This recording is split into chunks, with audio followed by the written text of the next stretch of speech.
We're beginning an interesting conversation about sort of geospatial technology and how it applies to a couple of the big cases that have happened recently. Yeah, Steph. What we don't understand is I think the average person doesn't realize just how tied together and the fabric that ties us all together. It's the power of mapping. It's the power of geospatial information, the power of geospatial intelligence. Again, I spent 30 years in federal service at the highest levels of government, helping our allies understand where things are around them and what's for them, what's against them. And I started a company, based on that experience.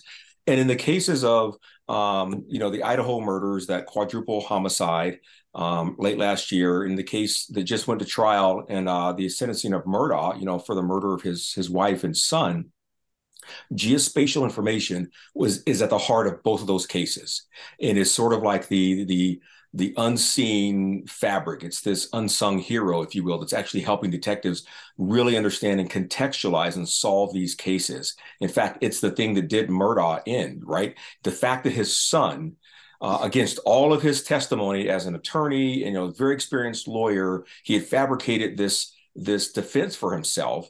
But what he didn't understand, what he himself didn't realize was, and he didn't know until at the last minute, was that his son actually had streamed that. It used a social media app to capture his whereabouts and to kind of send out a signal to his family and friends, to anybody that would find this piece of evidence, exactly where he was when he was being murdered. It actually has geotagging, has geospatial information attached to that signal, to that beacon, if you will. And it placed his location at the kennels. It placed his father and his father's voice at the kennels at the time of the murder.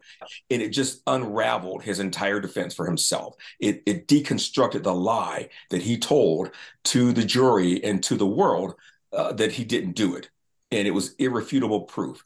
And that's what did him in. That was the thing. It was actually that geospatial nugget that his son used to convict his father of his murder after his own death.